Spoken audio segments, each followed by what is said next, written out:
A nation expects its soldiers to defend it, to stand at its borders, to face outward, toward threats beyond the state, to protect the constitution, the people, and the idea of the country itself. Nigeria's soldiers did something different.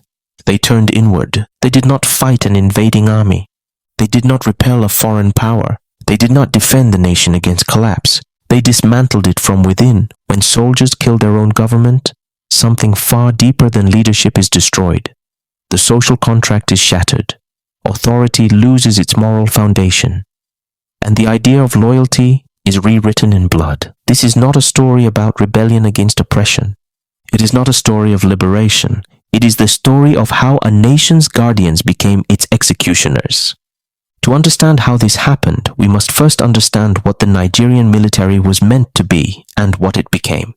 At independence, Nigeria inherited an army designed by colonial rule. Its purpose was not to defend democracy, but to enforce order. During the colonial period, the military was used to suppress resistance, collect authority, and maintain control. Obedience was valued more than principle. Force was normalized as governance. When independence arrived, the uniforms changed, but the institutional culture did not fully transform. The Nigerian army became national in name, but not yet in identity. Its soldiers came from every region, every ethnicity, every background. On paper, this diversity symbolized unity. In reality, it imported Nigeria's political divisions directly into the barracks. The army did not exist outside society. It reflected society.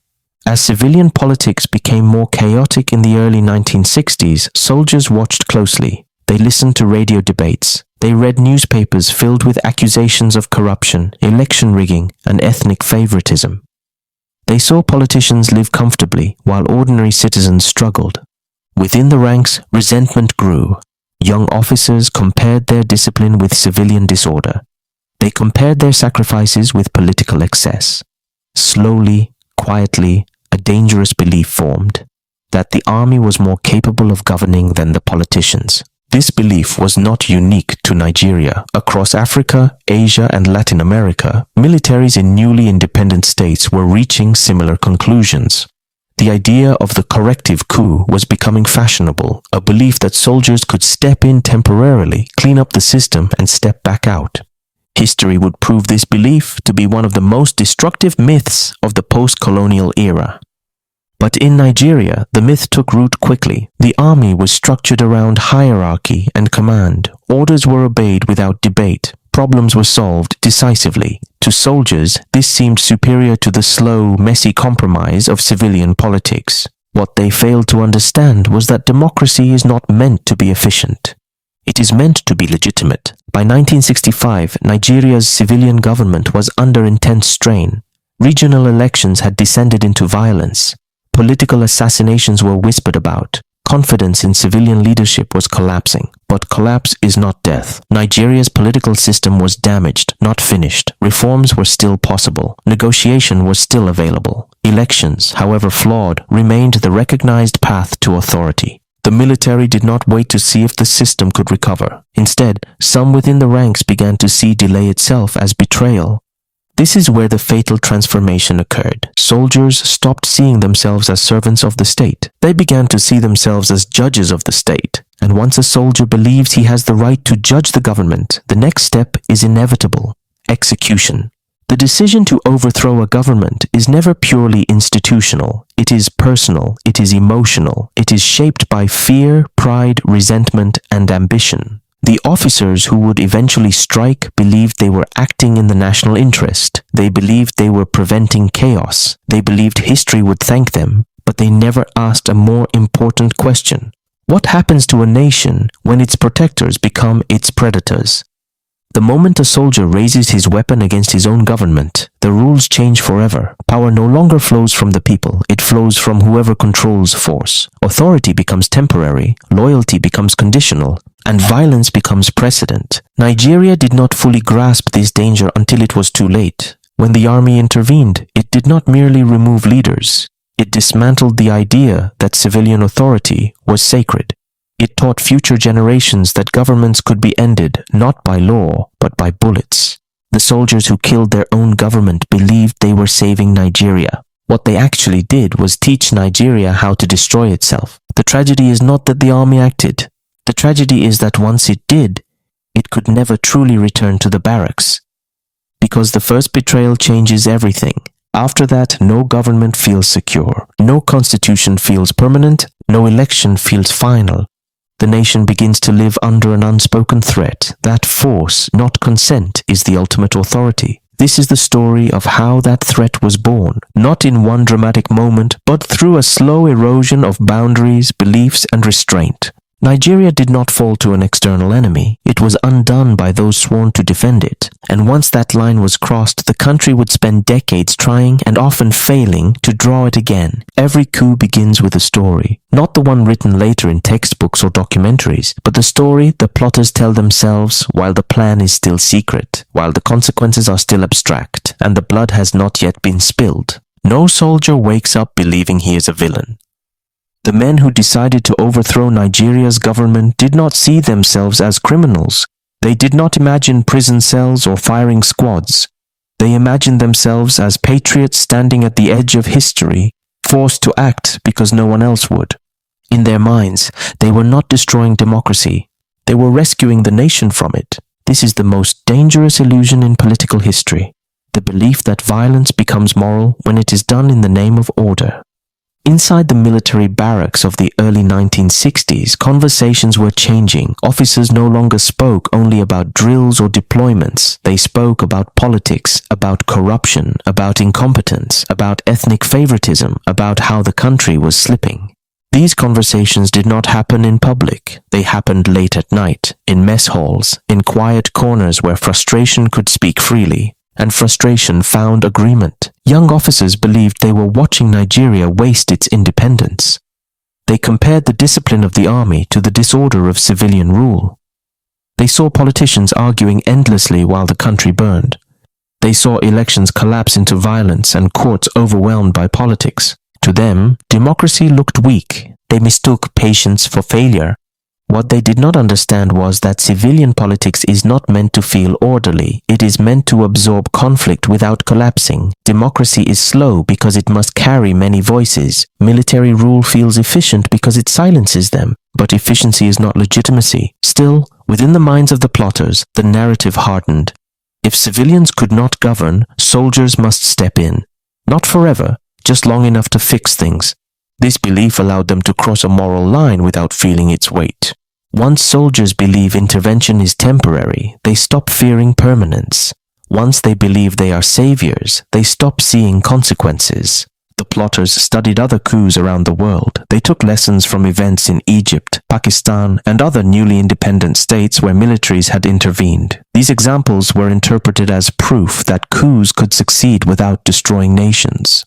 What they failed to notice was what came afterward. Repression, cycles of instability, and militaries that never truly stepped aside. But hindsight belongs to history, not to conspirators. Inside their planning, there was a deliberate narrowing of responsibility. The officers convinced themselves that removing a few individuals would correct an entire system, that eliminating leaders would cleanse politics, that killing the head would save the body. This logic made murder feel surgical, necessary, almost clean. They spoke of targets, not people, of operations, not lives, of national interest, not grief. Language did the work that conscience could not. But even within the group, doubts existed. Some officers hesitated. Some questioned whether the army had the right to judge civilians. Some worried about ethnic consequences, retaliation, and loss of control. Those doubts were suppressed. In coup planning, hesitation is treated as weakness. And weakness has no place in a plan built on force. What unified the plotters was not ideology, but resentment. Resentment toward politicians who appeared untouchable. Resentment toward a system that rewarded loyalty over competence. Resentment toward a nation that demanded patience while delivering chaos. This resentment was personal. It came from promotions delayed, from postings denied, from ethnic favoritism perceived or real, from the feeling of being used, ignored, and underestimated. Coups are often explained as national events, but they are born from private anger. As the plan moved closer to execution, the plotters crossed another psychological threshold: inevitability. Once enough people commit, backing out becomes impossible. Fear of exposure replaces fear of consequences. The future narrows to one night, one action, one irreversible step. At this point, the coup no longer belongs to reason. It belongs to momentum. The officers convinced themselves that the public would welcome intervention, that citizens would celebrate, that order would be restored quickly, that history would vindicate them. This expectation reveals a profound misunderstanding of power. The public rarely welcomes violence once it understands its cost. Applause fades quickly when blood spills unevenly. Order imposed without consent breeds resentment, not stability. But the plotters could not see this yet. They believed Nigeria would reset. They believed the army would hand power back. They believed the nation would thank them. None of these beliefs survived reality, because once soldiers kill their own government, they do more than remove leaders. They announce a new rule, that no authority is permanent and no system is sacred. And once that rule is learned, it cannot be forgotten. The soldiers who struck believed they were patriots. History would struggle to decide whether they were saviors, traitors, or something far more tragic, men who mistook power for responsibility and action for wisdom. What is certain is this: they did not just kill a government. They killed the idea that government could survive without fear of the gun. And that idea would haunt Nigeria long after the plotters themselves were gone. There is a moment before every act of betrayal when loyalty still exists, a moment when the uniform still means duty, when the oath still carries weight, when the trigger has not yet been pulled.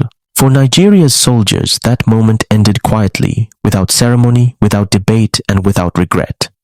On the night the army moved against its own government, something fundamental changed. The military did not merely intervene in politics, it redefined its relationship with the state. Until that night, loyalty flowed upward, from soldier to officer, from officer to constitution, from constitution to civilian authority. After that night, loyalty would flow only toward power itself.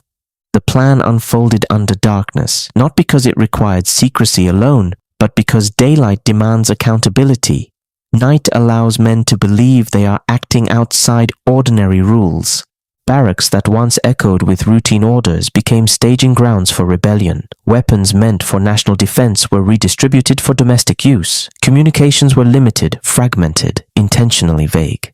Each unit knew only what it needed to know. This was not discipline. This was compartmentalized disobedience. Some soldiers moved with conviction. Others moved with uncertainty. Many moved simply because refusal was no longer an option. In moments like this, obedience shifts away from law and towards survival. Orders were given that contradicted everything soldiers had been trained to respect. Arrest elected leaders, neutralize authority, seize control. These commands carried a terrible clarity. Once obeyed, there would be no return to normal duty. No quiet reintegration into the chain of command. The soldier who participates in overthrow becomes something else entirely. A political actor with a gun. As the operation unfolded, confusion spread. Some units acted decisively. Others hesitated. Some officers resisted. Some were eliminated. The army did not move as one body. It fractured along lines of belief, fear, and identity. This fracture was the coup's most revealing feature. An army that turns on its own government cannot pretend unity. It exposes its internal divisions publicly and violently. It shows the nation that the institution meant to guarantee stability is itself unstable. In that moment, Nigeria learned something devastating, that the army was not a neutral referee. It was a player. When civilian leaders were captured and killed, the symbolism was unmistakable. These were not battlefield deaths, they were executions. The state was not defeated by an enemy, it was judged and sentenced by its own guardians. This act carried a message far beyond the individuals targeted. It said that elections were no longer final, that authority could be revoked without consent, that the government existed only by permission of the gun. Once this message is sent, it cannot be unsent. Inside the military, the effects were immediate. Rank lost meaning. Loyalty became transactional. Soldiers began calculating not what was lawful, but what was advantageous. The line between obedience and ambition blurred. A soldier who sees a government fall begins to imagine others can fall too. Civilians felt the impact just as sharply. If soldiers could overthrow leaders, who was safe? If the constitution could be suspended overnight, what protected ordinary citizens? Fear replaced faith. Silence replaced participation. The public sphere shrank. Politics became dangerous. The coup did not simply remove a government, it militarized the national imagination. From that night onward, political conflict in Nigeria would always carry the shadow of force. Even in periods of civilian rule, the threat remained implicit. The army had demonstrated its ultimate leverage. What made this moment irreversible was not the success or failure of the operation. It was the normalization of the idea that soldiers had the right to decide the nation's leadership. That idea, once accepted, even reluctantly, changes everything. Future officers would study this night not as a tragedy, but as a precedent. They would learn that intervention was possible, that consequences were negotiable, that history could be rewritten by those who controlled weapons. The army had crossed from institution to arbiter, and arbiters do not easily surrender power.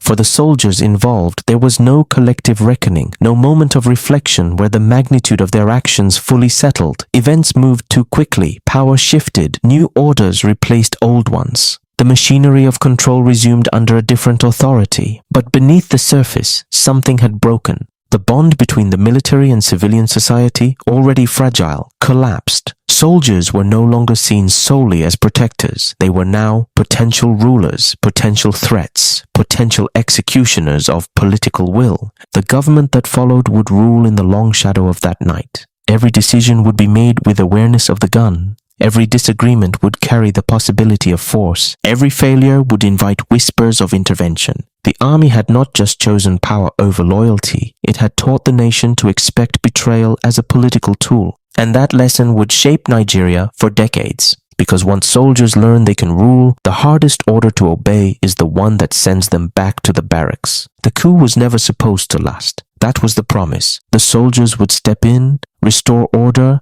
correct corruption, and return power to civilians. The language was always temporary. The intention, they claimed, was transitional. But power does not behave like a visitor. Once it settles in, it rearranges the house. After the government was overthrown, the military faced a problem it had not fully anticipated. There was no clean way back. Civilian authority had been destroyed, institutions dismantled, and trust shattered. To leave quickly would be to admit failure.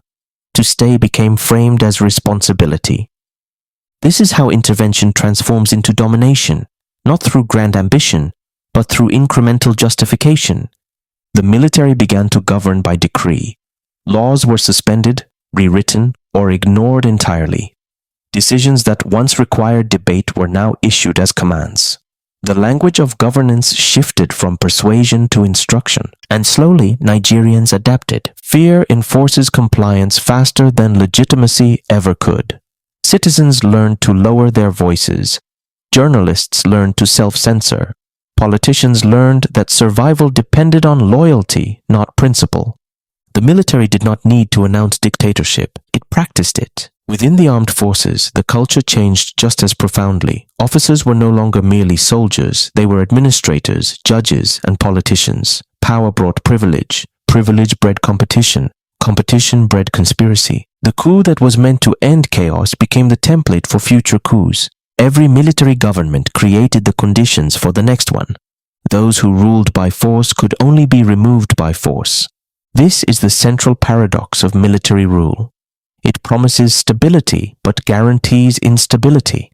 Because once the gun becomes the source of authority, the only way to challenge authority is with another gun.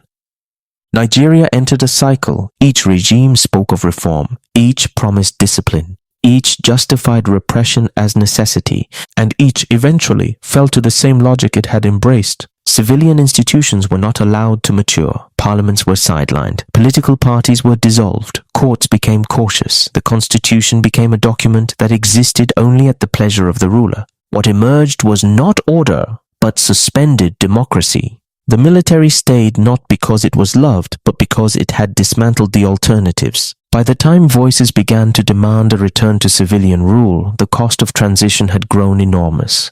Generations had come of age under military authority. Politics had been emptied of trust. Elections were no longer believed to reflect will. They reflected control.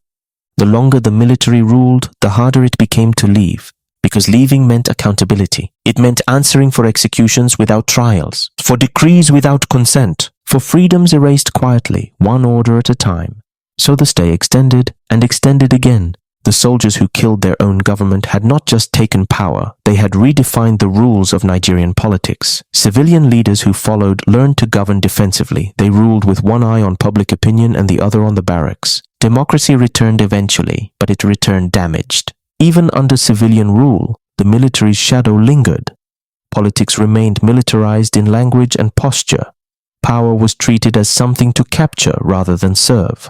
Opposition was framed as threat. Loyalty was prized above competence. The soldiers had gone back to the barracks, but the coup had not left the system. Nigeria learned to live with interruption. This was the deepest consequence of domination, not the years of direct military rule, but the habits it created, the expectation that government could end suddenly, that constitutions were temporary, that authority was conditional. The soldiers had not only killed a government, they had trained the nation to expect instability as normal. And once instability becomes normal, rebuilding trust becomes almost impossible. The question Nigeria would carry forward was no longer whether the military should rule.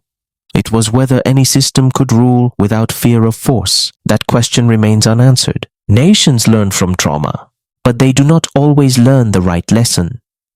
When Nigeria emerged from the era of coups and prolonged military rule, the country did not return to the moment before betrayal. It carried the betrayal forward, quietly embedded in its political instincts, institutions, and fears. The soldiers who killed their own government believed they were teaching Nigeria discipline. What Nigeria actually learned was distrust.